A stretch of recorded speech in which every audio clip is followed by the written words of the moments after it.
Sigamos viendo evidencias que nos indican que en las reacciones de sustitución de ligandos en complejos octaédricos el mecanismo es principalmente disociativo o intercambio con carácter disociativo.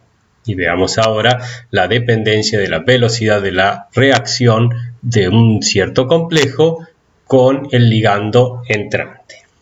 Estas son las que se llaman reacciones de anación, cuando un anión entra, que sería el ligando entrante, y reemplaza a un ligando en un complejo. Y veamos el ejemplo de el hexaacuo níquel 2, que reacciona con un ligando L- y se sustituye una molécula de agua por el ligando entrante. Si el proceso es principalmente disociativo o ID, lo que controla entonces la velocidad de la reacción es la salida del ligando saliente, o sea, la ruptura del enlace níquel molécula de agua. En todos los casos, acá, por más que uno varíe el ligando entrante, en todos los casos la etapa que determina la velocidad va a ser la ruptura del agua con el níquel, y por lo tanto no debería haber mucha variación en la velocidad cuando uno está variando el ligando entrante, y eso es lo que se ve experimentalmente. Acá tenemos una tabla de datos para ese complejo, para diferentes ligandos entrantes, sulfatos, acetato, tiocianato, fluoruro. Fíjense que hay ligandos con dos cargas negativas, con una carga negativa, ligandos sin carga. Son todos ligandos muy diferentes que en teoría tienen muy diferente afinidad por el níquel. Y acá tenemos las constantes de velocidad, constante por 10 a la 4 segundo a la menos 1. Y vamos a ver cuál es, 1,5, 3, 0, 6. Cuando analicemos estos valores, ya van a ver de aquí en adelante, esto es muy poca variación. Están todos dentro del mismo orden de magnitud. Cuando realmente hay efecto de ligando entrante o de ligando saliente, la velocidad de la reacción, la constante de velocidad, varía por varios órdenes de magnitud. Acá las variaciones son pequeñas y eso nos está dando una idea entonces de que el control de la velocidad de la reacción está dado por la ruptura del enlace níquel ligando saliente, lo que es una muy buena evidencia entonces de que el mecanismo es del tipo D o ID. ¿Qué pasa ahora cuando mantenemos siempre el mismo ligando entrante y vamos cambiando el ligando saliente? Este es el caso, por ejemplo, de las reacciones de acuación, cuando una molécula de agua reemplaza a un ligando L. En este caso vamos a ir variando para este tipo de complejos el ligando saliente y vamos a ver qué pasa con la velocidad de la reacción o qué pasa con la constante de velocidad. Y acá hay una tabla de datos para esos complejos. Los ligandos que tenemos son muy variados y fíjense en las constantes de velocidad en segundo a la menos 1, esto es 5 por 10 a la menos 10, a la menos 8, a la menos 6, a la menos 5. Acá hay 5 órdenes de magnitud de diferencia en las velocidades de reacción de acuación, o sea que depende fuertemente la velocidad de la reacción del tipo de ligando. Y cuando analizamos estos datos de acá, esto sería la constante de equilibrio que me está indicando con cuánta afinidad se une cada uno de estos ligandos al cobalto. Este se une con mucha afinidad y este se une con relativamente poca afinidad, y justamente este que se une débilmente sale mucho más rápido y este que se une fuertemente sale mucho más lentamente. Estas grandes variaciones en la velocidad de sustitución de ligando me están indicando que el control es principalmente del tipo disociativo, tal como veníamos viendo en los otros casos. Me faltaba ver este cartelito, pero es justamente la conclusión a la que hemos llegado. Mientras más fuerte es el enlace cobalto-ligando, metal-ligando, más lenta es la velocidad de sustitución, lo cual es evidencia de que el mecanismo es disociativo o ID. Pasemos a ver ahora cómo varía la velocidad de sustitución con la carga del complejo, y acá tenemos el ejemplo para este complejo de cromo con etilendiamina, 2 moléculas de agua y 2 cloruros. En una primera etapa vamos a sustituir un cloruro por la molécula de agua para que quede el complejo con un solo cloruro como ligando, eso tiene su constante de velocidad. Y en la segunda etapa sustituimos el segundo cloruro y esto tiene otra constante de velocidad. Fíjense, esto es 10 a la menos 5 y esto es 10 a la menos 7. Hay dos órdenes de magnitud. Esto es 100 veces más lento que en este caso. ¿Qué es lo que está pasando acá? En este caso el cloruro se está yendo de una especie, un complejo que tiene una carga positiva y se va con una cierta constante de velocidad, con una cierta velocidad de sustitución. En el segundo caso se va un cloruro, pero ahora está saliendo de un complejo que tiene dos cargas positivas. Si la etapa que controla la velocidad de la reacción global es la salida del ligando saliente, esta salida acá en el primer caso va a ser más rápida porque el cloruro se está yendo de una especie con una sola carga positiva. En cambio, en este caso acá, el cloruro se está yendo de una especie con dos cargas positivas. Y es justamente lo que se observa experimentalmente. Hay dos órdenes de magnitud en las velocidades de la reacción. Si el mecanismo entonces es principalmente disociativo, la velocidad debe disminuir si aumenta la carga del complejo. Si el mecanismo es principalmente asociativo, la V no debería variar o debería aumentar un poco si aumenta la carga del complejo, porque la atracción quizás por el dipolo de la molécula de agua sea menor en este caso y mayor en este caso. Entonces, si es asociativo, debería ser un poquito quizás más elevada la velocidad en este segundo paso que en el primer paso. Y es justamente lo que no se observa todo lo contrario, lo que nos está indicando que el control es principalmente disociativo.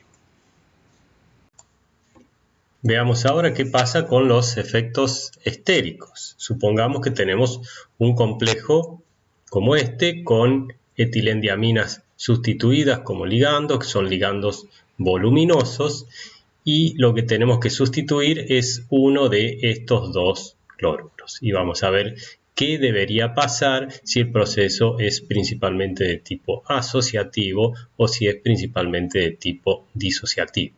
Si el proceso es del tipo asociativo, lo primero que tiene que entrar entonces es la molécula de agua para que quede un estado de transición o un intermediario heptacoordinado. Y recién en una segunda etapa se estaría yendo el ligando saliente, el cloruro. Mientras más voluminoso sea este ligando etilendiamina, estos dos ligandos que tenemos acá, más se le va a dificultar entrar a la molécula de agua y por lo tanto más lenta va a ser la velocidad de la reacción si es que el control es del tipo asociativo. En cambio, si el control es del tipo disociativo, la velocidad debería o bien no variar o aumentar a medida que aumenta el tamaño, el volumen de estos ligandos acá. ¿Por qué?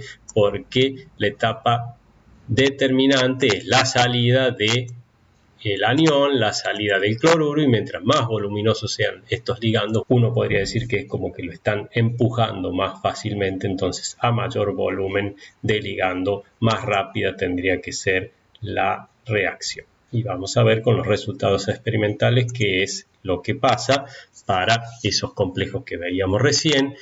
Son con etilendiaminas sustituidas y acá lo que vamos a hacer es ir variando R1, R2, R3 y R4.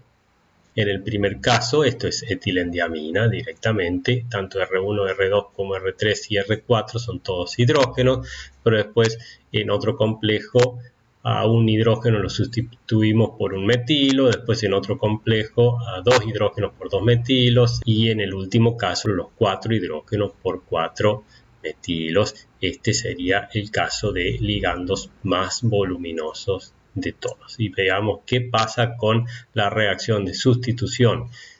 La constante de velocidad aumenta de 10 a la menos 5 a 10 a la menos 2. Está aumentando 3 órdenes de magnitudes. 1000 veces más rápido cuando los ligandos son voluminosos que cuando los ligandos no son tan voluminosos. Eso es evidencia bien clara de que el proceso está controlado principalmente por la etapa disociativa.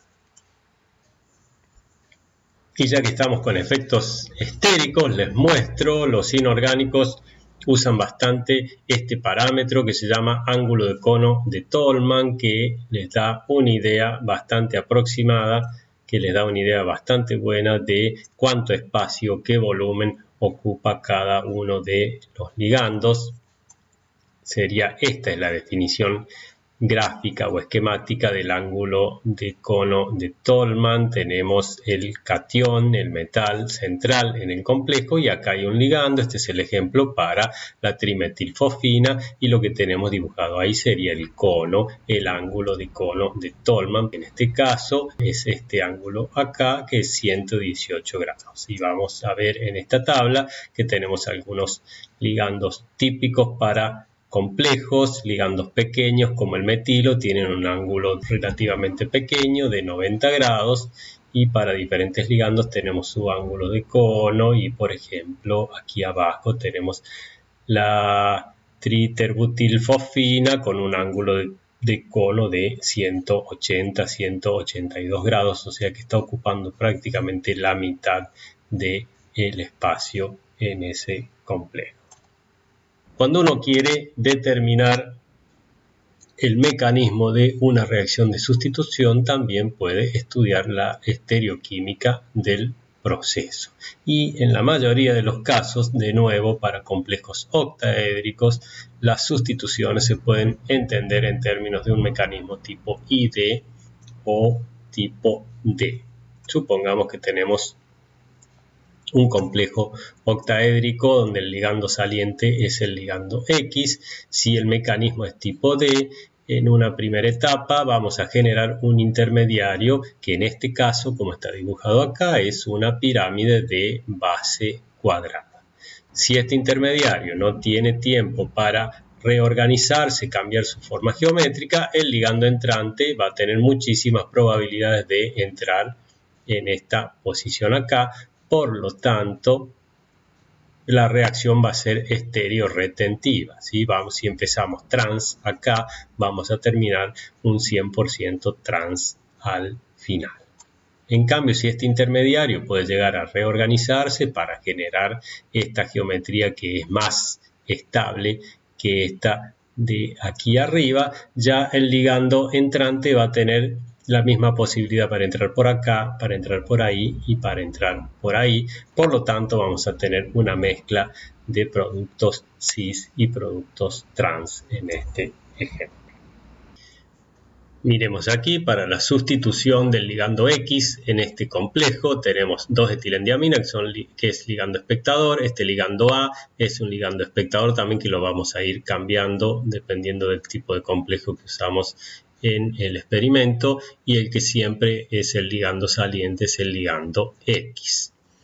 Para todos estos casos acá, X, cloruro, cloruro, cloruro y bromuro, cambiamos el ligando espectador A, partimos de un complejo cis y terminamos en 100% de producto cis. Esto es caso típico para un proceso bien disociativo, retiene la geometría con alto carácter disociativo. El intermediario acá tiene que ser entonces piramidal cuadrado. En cambio, en este caso acá, porcentaje cis, acá partimos de trans, ¿no es cierto? Partimos de trans, porcentaje cis es 0, o sea que todo trans. En este caso se cumple lo mismo que veíamos acá arriba, pero en estos otros tres casos ya hay mezcla de cis y trans en el producto. Es más complicado, entonces podría ser de tipo disociativo o asociativo.